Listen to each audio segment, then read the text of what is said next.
Hello, everybody, and thank you for listening to another episode of the No Fluff MSP Marketing Podcast. I'm your host, Taher Hamid. I've got my co-host here, Stephen Bador, in beautiful HD. Yes, we are continuing to do the podcast on camera. YouTube's actually starting to grow, which is pretty cool. We're in our new office, which is amazing. We have not filmed an episode in quite some time. It's been a while since it's been the two of us on the podcast. Yeah, so listeners, if we're rusty today, it's because we haven't done this in a little bit, because we usually film quite a few and schedule them out. You'll see exactly why we haven't scheduled a podcast in a while, because we've been extremely busy in a good way at MSP Camp. Absolutely. In the next episode, we're actually going to do another MSP Camp, a Q2 2024 MSP Camp update. Please listen to it. It's not, I promise there's not going to be anything salesy in it at all. We just want to share with you, because y'all have helped us get here, what we've been doing, what is coming next, where we're at today. It's just going to really be a good, informative, if you're interested in the MSP Camp journey, it's going to be a good episode. So that's coming next week. Today, we're going to be covering something that I'm kind of surprised we haven't covered in the past, just because of the importance of it. And that is new client onboardings. What happened to me is, like, new client, it's just like, it's easy to drop the ball here, because you close the deal and you're like ready to get onboarding. Yeah, close deal. We're good to go. All the work's been done. Pack up the bags. Mm-hmm. But that is when the most important thing happens. And what you do in those first 90 days is so important. It's for retention. Oh my God, it's insane. And we're going to talk about specific examples of the MSP, as well as specific examples at MSP Camp and some of the changes we've made. So super excited to dive into this one. We got some really good points today. Steven, anything before we kind of jump in? I'm ready to go. Let's do it. All right, awesome. First podcast back. Yeah, I know. If we're rusty, just give us grace today.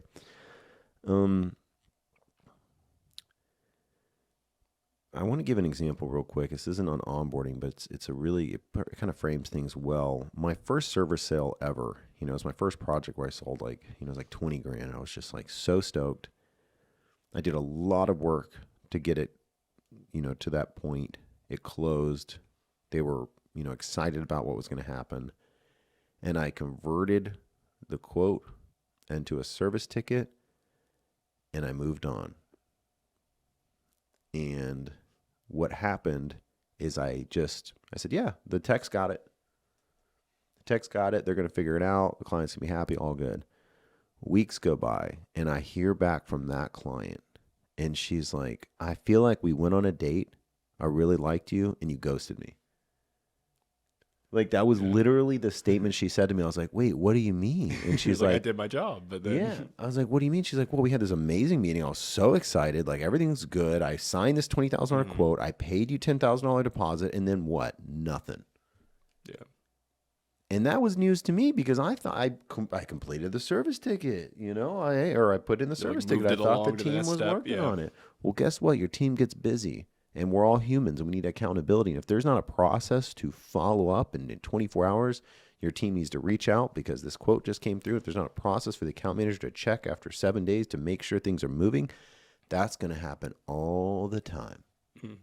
And that was my first big sales moment where I'm like, holy crap, I dropped the ball there. And now she's going to be more reluctant to buy stuff from us in the past. Now let's reframe what should have happened. When I quoted that server and it closed, I should have said, the network engineer on the project will be reaching out to you within 48 hours. Now, that doesn't mean we're going to start the project in 48 hours. It just means, hey, you're going to hear back from somebody to set a project timeline for you. Mm-hmm. In the world of Amazon, when we buy something, we know it's coming. We know when it's coming. We know where the truck is. Yep, incremental updates over the whole process. God, text messages if you want. Makes you feel good. Makes you feel great. Communicate. We can't be there yet, but as a business to business, right? We have to have that same level or similar level of communicate, update, let them know expectations and timelines, which we're going to get into, because that's extremely, extremely important. And so that totally changed how I focused on onboarding and the communication that happens after. Now, again, we're going to get into some specifics here. Another cool example. I just wanted to frame this episode with some specific stories and examples before we kind of get into the nitty gritty. And Stephen, I kind of want your input on this one. MSP Camp, when we started, granted, it wasn't as robust of a service as it is today, but we had about, I forget the exact numbers, but it was like 50% of people that started a trial canceled before their first payment, which is fine. I mean, most people start trials just to start them, and they're going to cancel anyway. There's always going to be a churn, but that number we were looking at, me and Steven, and we're like, what can we do here? And I'm like, I need to practice my own medicine. We're not doing anything. They sign up, and of course I want a scalable, sustainable business, but like they just sign up and that's it. They get access to the website.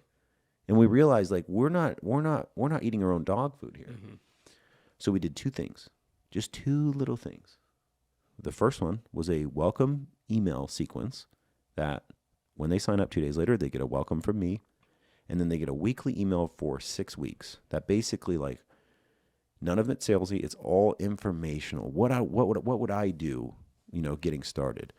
What is my first step if I was an MSP? Blah, blah, blah. Just kind of teaching them those first 6 weeks to show like, it's like this quasi onboarding, even though we had onboarding email. That was step one. And then step two, what was the other thing we did, Stephen? The welcome postcard. The welcome postcard. Right? Yep. And then we have other stuff too, but I don't know if that's a secret or not. Yeah. Can you explain the welcome postcard a little bit? Yeah. I mean, we've always liked direct mail. I know we used it a lot, especially for our peer group back before even MSP Camp was really a thing. It was just direct mail. We've always been proponents of it. And then the welcome postcard is just, I mean, getting something physical in the mail from a good mailer that's like a 6x9, nice looking glossy postcard on top of an email sequence. It's just, it feels like a whole, I don't know, not like a campaign, but like a different kind of campaign. Like you're onboarded and then you get the emails, but that's kind of usual. You get an email from a company when you kind of start up with them. And then yours are really value-based as well. But when you get an actual postcard that comes within a week and a half, and they receive it, and it's like, hey, welcome to camp. Here are the 4 things on the front that you should go through and get started. Here's how you actually use this content, engage with this content, rather than just, here's a library of content. Or back then, here's a OneDrive link of content. Go wild. Because then, like you're saying, over the course of a trial, there's a good chance that they'll check it when they sign up, and then big gap for 29 days.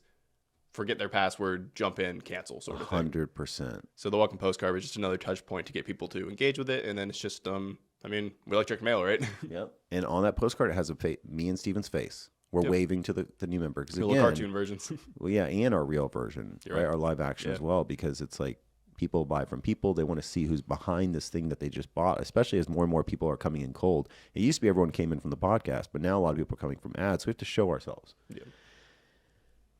We have a third initiative where leader members, after their trial, they get like $100 welcome box, right? And it's like, we're doing these 3 things.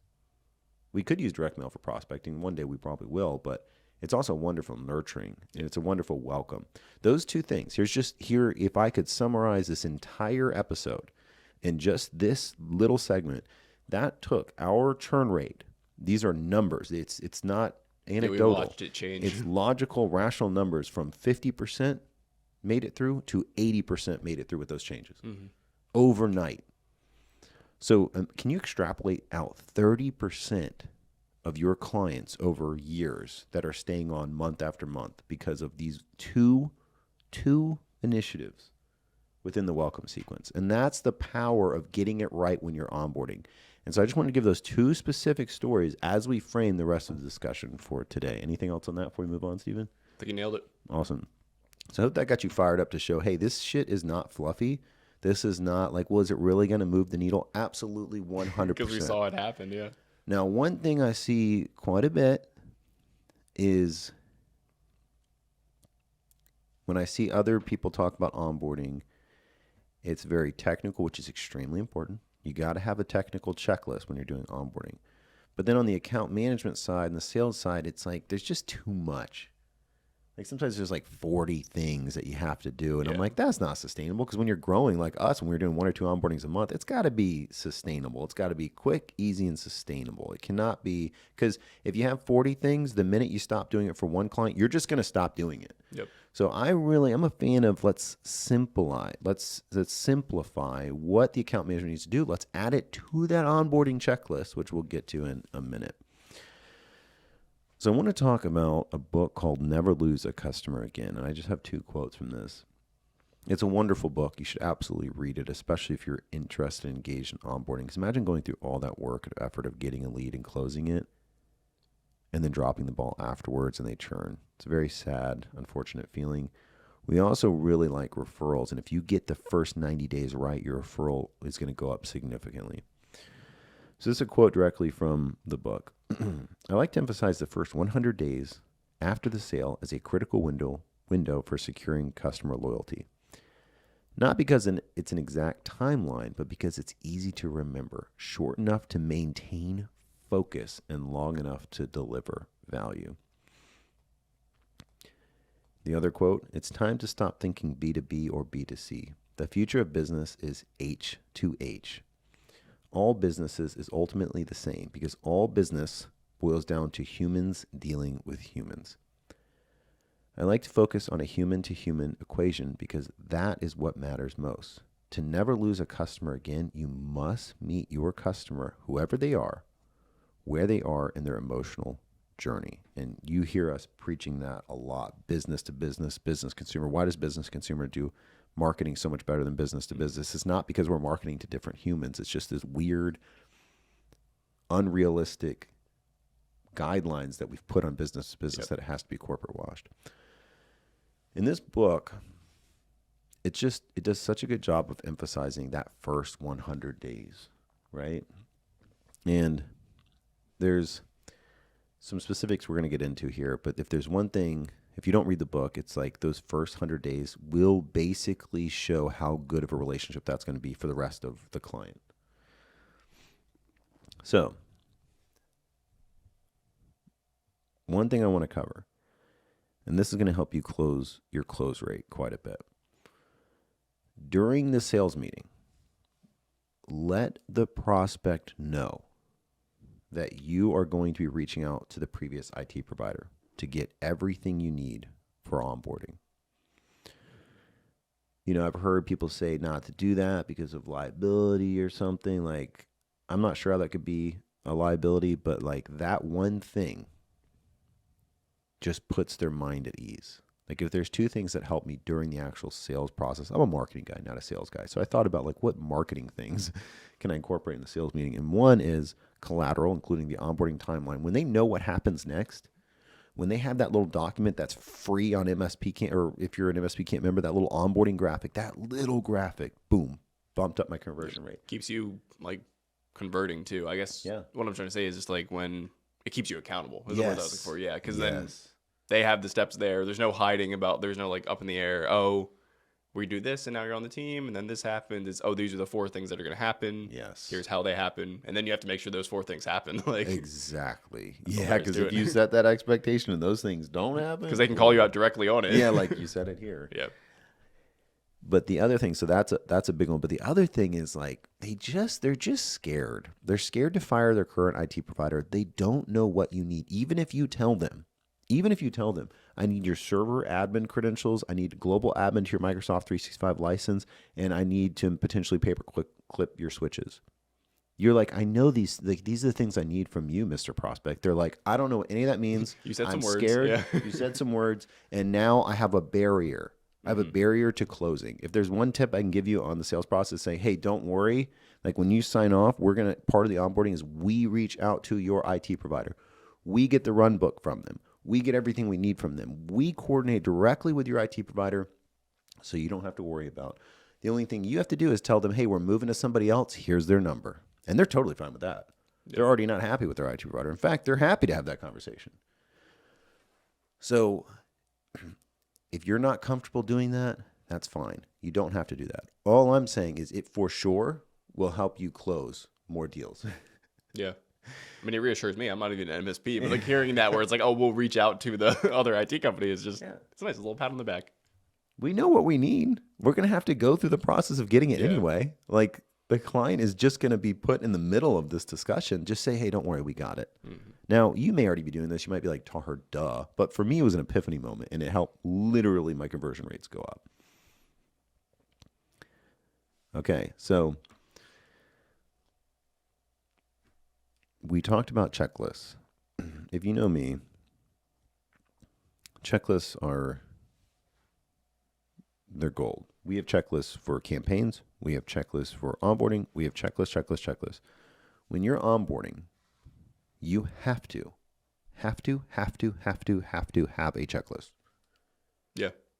It Right? makes sense. Without checklists, they're error. There's a reason surgeons, some of the smartest people in our society, have to have checklists when they're doing surgery. The checklist manifesto. They have to, because we're all humans. When you have a checklist, things really cannot be dropped. It's like, have you done this or not? One master checklist, no matter what PSA you have right now, it has the ability to put an onboarding project. ConnectWise, Autotask, Zest, whatever. And you have the pre-onboarding checklist. That's the account management. That's the sales, blah, blah, blah, blah, blah.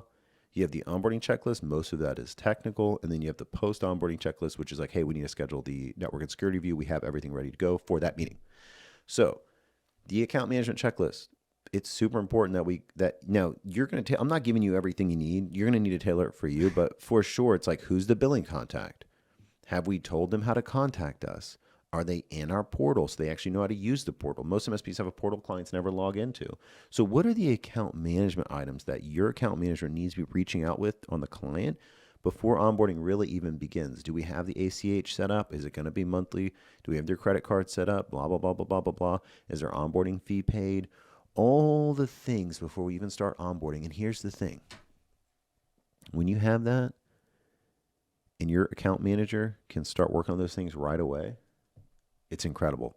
Not only does it just get everything set up where we have all the contacts in there, their security levels, their portals set up, like it's just a clean slate for the tech team to start working.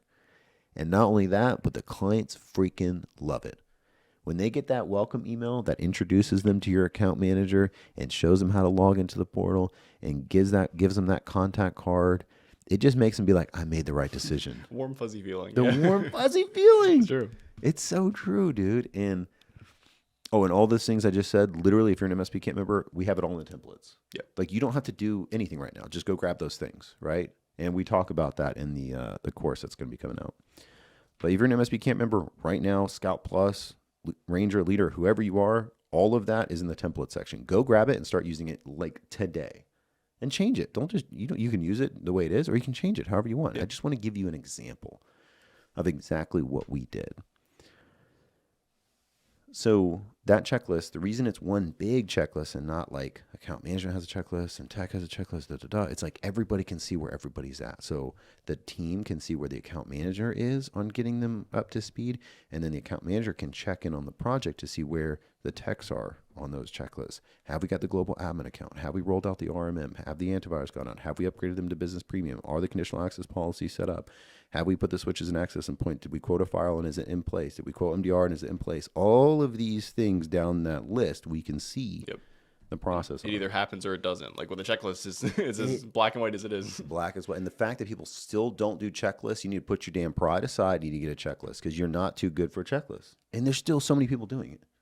Sorry, I'm getting a little heated. I need to chill. I'm really relaxed. Passionate about Dude, checklists. I love some checklists. I didn't realize. I'm going to bring it down just a little bit. But it just, and if you're really ballsy, you can actually have the client see that project in their portal. We actually hid that because we're not so on top of it that we nail the checklist every time on time. And so it's more for internal use. But if you're really good at this, you can actually have the clients see that full project and see the updates and see where everyone is. That would be super cool. We didn't really get there by the time I left, but like we were getting there. So little quick tip there. All right. That's full confidence to have them basically as part of the team in there. And if you're listening to this, you can get there. You might already be there. You might be like, duh, but you're still listening. So I think, I think we're all striving for that good stuff. All right. I think we're about halfway in now. We got some other really good stuff to cover. So let's dive right into it. Another quick tip on onboarding is expectations.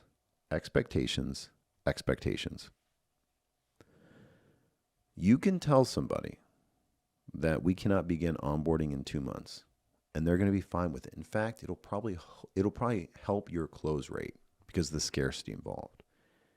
But then if you start onboarding in a month, you get perks. Yeah. The expectation is 2 months. Oh my God, we started in a month. You look like a hero. On the flip side of that, if you say, hey, we can start onboarding in 2 weeks, and you start onboarding in 3 weeks, now you're in trouble. Yep. Because that whole week they're wondering. The whole week, even though you're starting a week before you actually would have started, on the time you said 2 months, you're starting a week before. Doesn't matter. It's expectation. It is all expectation. And that's one thing I love that Tom always said. We want to put the expectation further out and we want to deliver early. And that is so true. You can put the expectation really almost as far out as you want. You'd be like, hey, you just signed this $80,000 server quote. We can't even start it for 4 months. And they're going to be like, okay, cool. That's reasonable. And as long as you start it there before, everyone's happy. Everyone's cool.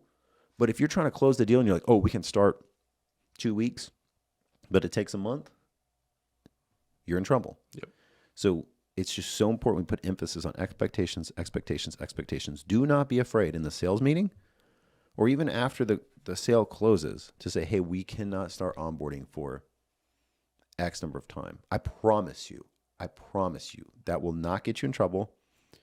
That will probably improve your close rate. And here's the thing. If it does get you in trouble and the client is like, no, we need to start right away or whatever, it's probably a bad client. It's probably going to be a bad client. Why do I say that? Because most businesses are not going to make a major decision in a hurry. It shows a lack of planning, and it just shows generally how that business culture is going to be. That's a huge generalized statement, but that is just what I found in 8 years of onboarding people.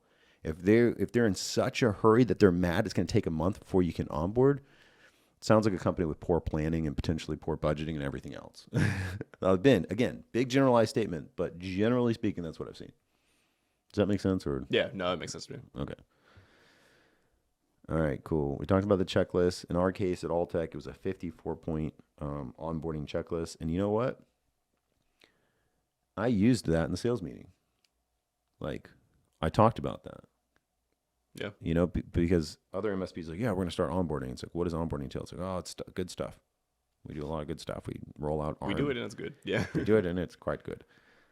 But when we can say, hey, we have a 54-point checklist that we go through the minute you sign this, and it starts with you meeting your account manager and us getting a solid timeline of when we're going to start and when we're going to end, it just breeds that like professionalism. It breeds that confidence when other MSPs are showing up with a notepad and talking tech and maybe putting pressure on you or saying they're going to give you a free iPad if you sign or whatever bullshit gimmick is going on. Like, you're showing up as the consultant, you're talking to them, you're leading confidence in who you are, you bring this wonderful sales presentation folder that you leave behind, you give them good clear expectations of when you can start. It might be 2 months out because you're in high demand and there's scarcity involved, and all that leads to, I know what I'm doing. Yeah, I think it's also so important because, like, I think when you're in that meeting and you're talking to them about stuff, I think the prospect can feel when you're BSing or you're just being like, oh, like you want to get them signed, like you feel like they're close. You're like, oh, we can get this done in 2 weeks. We can do this. But by having a 54-point checklist, like a sales folder and everything, it's like, no, this is the process for every prospect that we're talking to. It's like, we're on top of this. We have a process. And I feel like that's just a big weight off their shoulders rather than like, oh, we'll give you an iPad if you sign right now, because it's just like, it's the short term versus the long term, like proactively having a good process in place. Dude, 100%. It is funny because every time I was told we can't onboard for 3 months, it was because we were at maximum busyness of onboarding. And so they didn't want any more onboardings. But it's funny because when I was showing up to the sales meetings and I was saying we can't even onboard you for 2 or 3 months, it made my close rate go up. It's like a long line at a restaurant or something. Exactly. It's just so funny. It's just, that's the psychology of marketing. Yep. All right, cool. Communicate. We had expectations. Next one, communicate. Never, ever, ever be in a bubble in onboarding. Oh, they're getting a lot of work done. Everything's getting good. Everything's working. Cool. Does the client know? Yeah. Does the client know how much has been done? It's already opaque to them what IT is. And yeah, they understand you have a 54-point checklist, but what is being done on a weekly basis? For those bigger clients, we would actually set up weekly calls with them. Like when we were onboarding One More Child, our biggest client, they were paying us like $25,000 a month.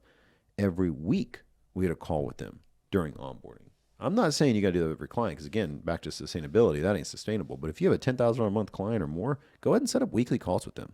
What are we going to discuss? This is what we're going to discuss every single week until onboarding is done. Yep. No way to drop the ball along the way. Communicate, communicate, communicate, communicate, communicate. And communicate. And then communicate. Coming up on the end here, I really hope this has been helpful. I know there's a lot here. We'll probably write a good onboarding guide potentially. Maybe we should do that. With the checklist included. With the checklist. So it's just so important that they realize they made the right choice. Like going back to MSP camp example, like a lot of times someone's landing on MSP camp, they've never even heard of it. They just saw this random ad of us flame-throwing bad content. Or they see some random e-monster and they're like, what the hell is this? They click in, they see this, decent-looking site. They buy it. They like the content, but they don't really know, like, did I make the right choice? This was an ad, so, like, am I paying too much or whatever? There's this general untrust of ads. And then they get an email from me with my face saying, hey, we're just so glad you're here. This is what you should do next. And then a few days later, they get a literal direct mail piece in the mail that's like, hey, person. We are also people, and we're glad that you joined our site. Yeah, exactly. We are also people. Look at us. We are also humans. And we're glad you're here. And this is our mission, and this is how we can help you, and this is what you should do next. Yeah. And then they're getting emails every week that are value-based. It's not upselling bullshit. It's not whatever. It's like, we're glad. This is some tips that I want to make sure I share with you. And then after they get through that trial and they paid their $300 for the first time, a week later they get this big-ass box in the mail with some cool custom things and a welcome letter. You tell me right now that whole experience within 6 weeks is not, I'm glad I made this decision, because I'm paying a lot of vendors a lot more than $300 and they have not given me this level of treatment. You're angry you haven't gotten your box yet. Yeah. You're angry you haven't gotten your box yet. Exactly. Expectations. Now I've set the expectation. Everyone better get a box. Yep. So that's just an example. And the same thing comes for the MSP. We've actually created a welcome postcard on MSP Camp because the client liked ours so much. They said, I think it was Jack. Yep, it was. Yeah, thanks, Jack West. We appreciate it. He said, hey, can you create a postcard that I can send out to my clients? And one, hell yeah, we can. I love that idea, and I'm glad you're going to do that. We designed it, like the next day? Yeah. Yeah.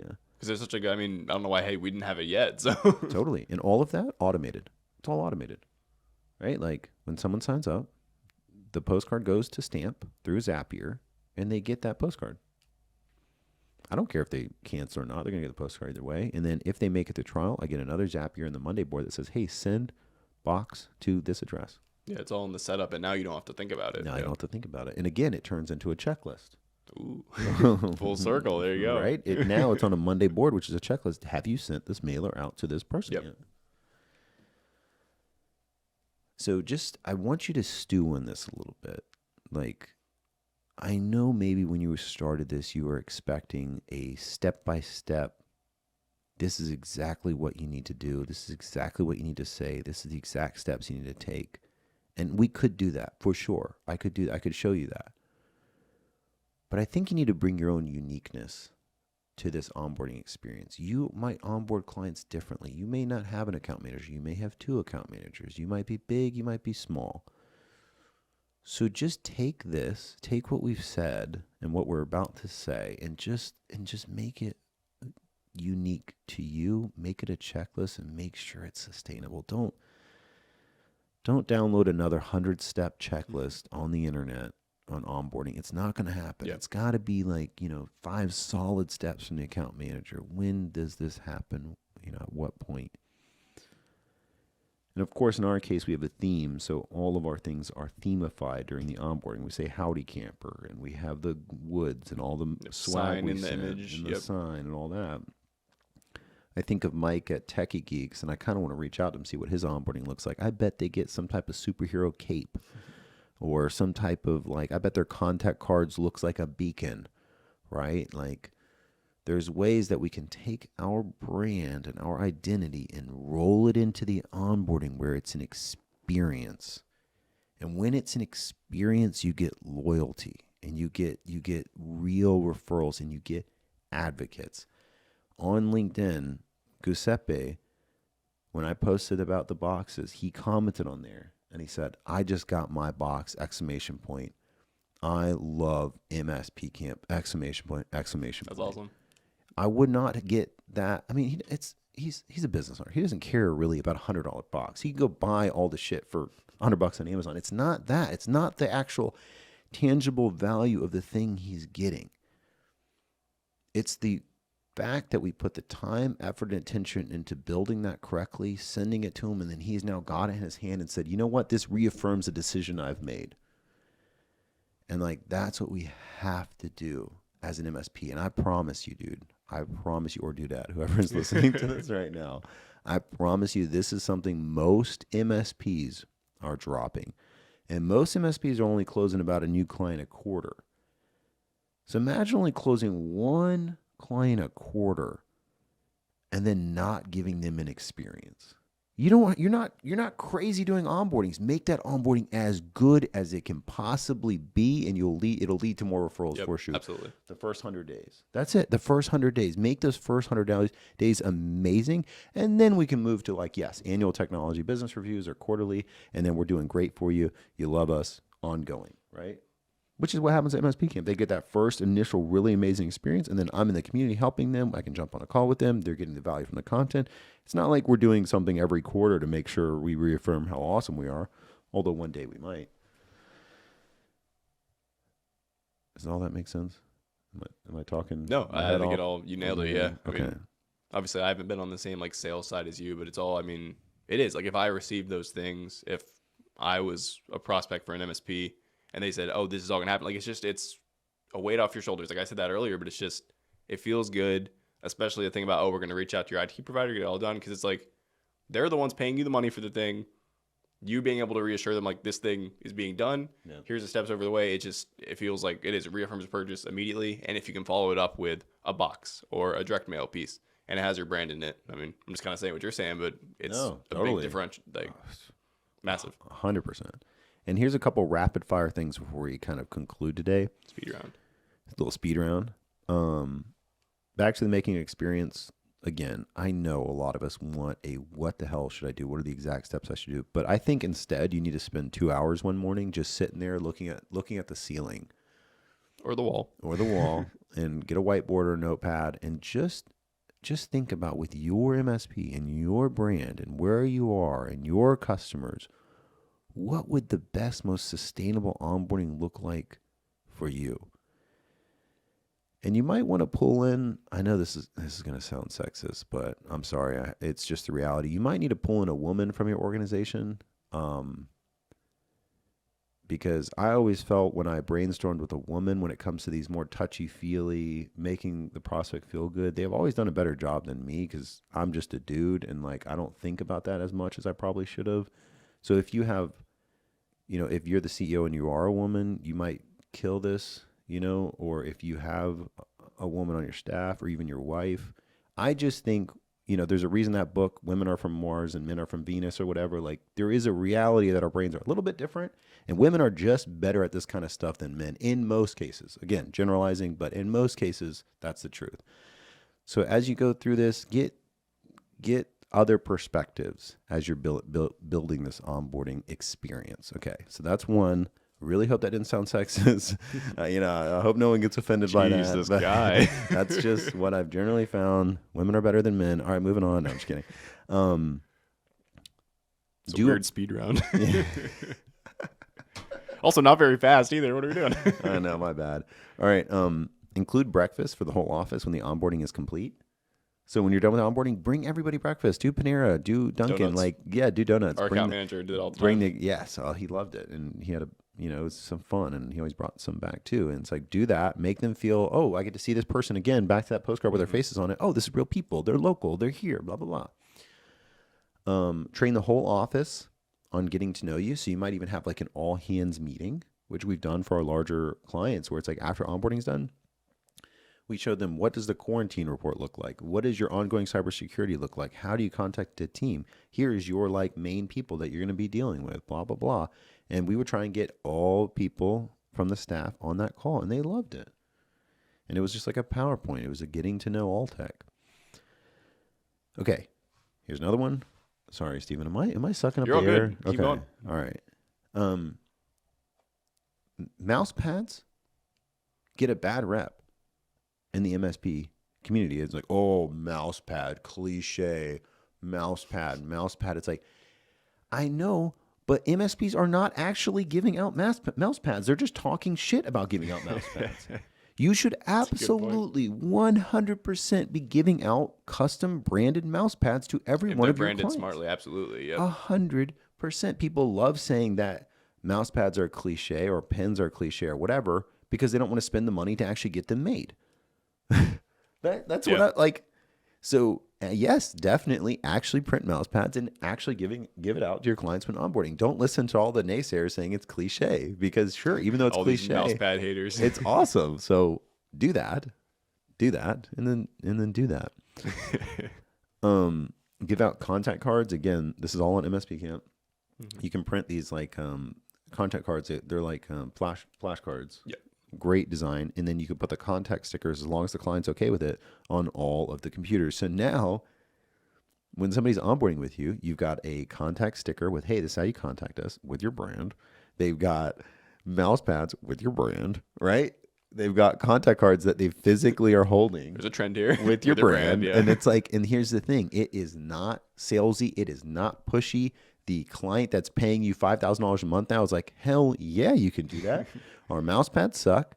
I need my team to know how to reach you because I don't want them to reach out to me. And yeah, like contact cards look really nice. People love them. So now you are literally being able to market every single day at every one of your clients' offices. Yep. Why are we not all doing that? Steven, I need you to answer that question. Oh, just kidding. Oh, rhetorical. Tuning out. So I hope that makes sense because, I mean, it just makes such a big impact. And it's, again, sustainable. You get 1,000 of them printed, and here they are. The account manager during his checklist. And now it's on the computer forever. Like it's right there. It's right there. All right, cool. Go ahead and schedule the next 2 network and security reviews or TBRs or whatever you want to call it in the post onboarding meeting. So obviously, this is obvious, but maybe I should say it just in case. When you're done onboarding, you need to have a meeting, right? Yep. I mean, 90% of people listening to this are doing that, but the 10% that just blew your mind, for sure, after the onboarding, you need to have a sit-down meeting. It needs to be 1.5 hours, 2 hours with the key decision makers to get that roadmap in place. During that roadmap, go ahead and schedule the next 2 onboarding meetings or whatever you call it, or the next review meetings or whatever you call it.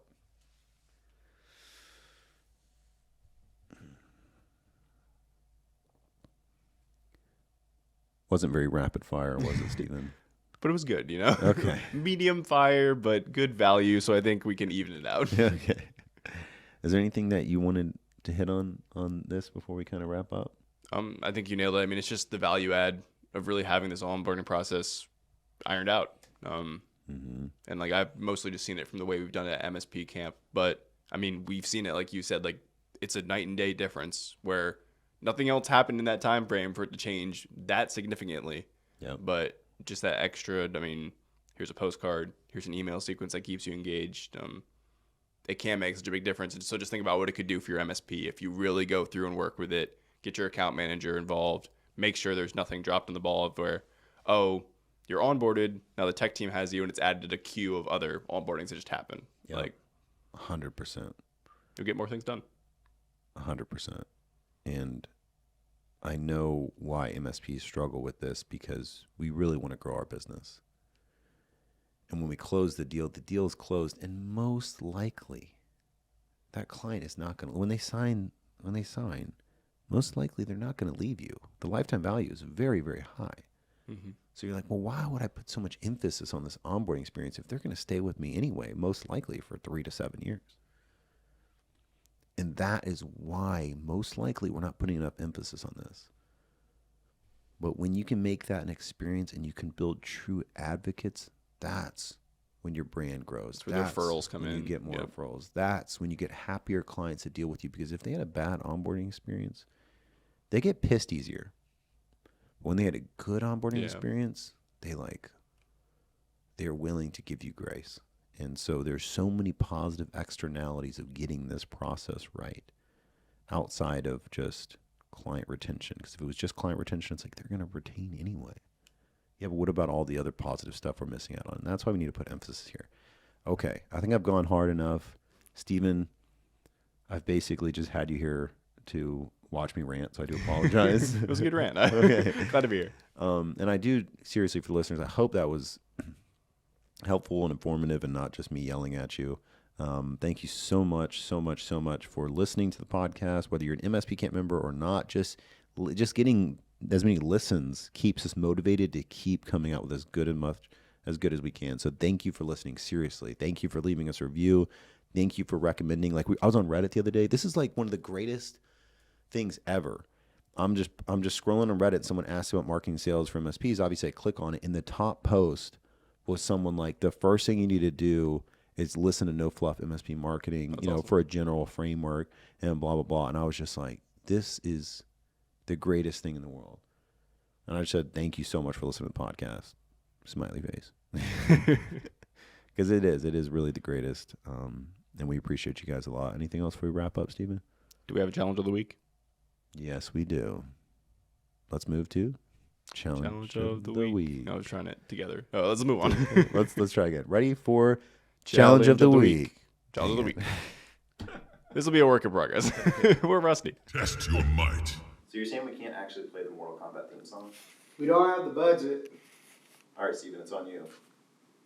Dun dun dun dun dun dun dun dun dun dun dun. Challenge of the week. Excellent.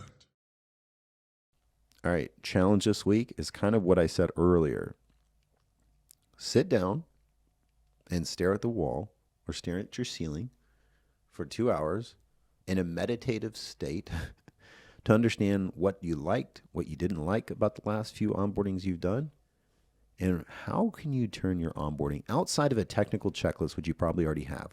That's great, super important. That's just a criteria you need.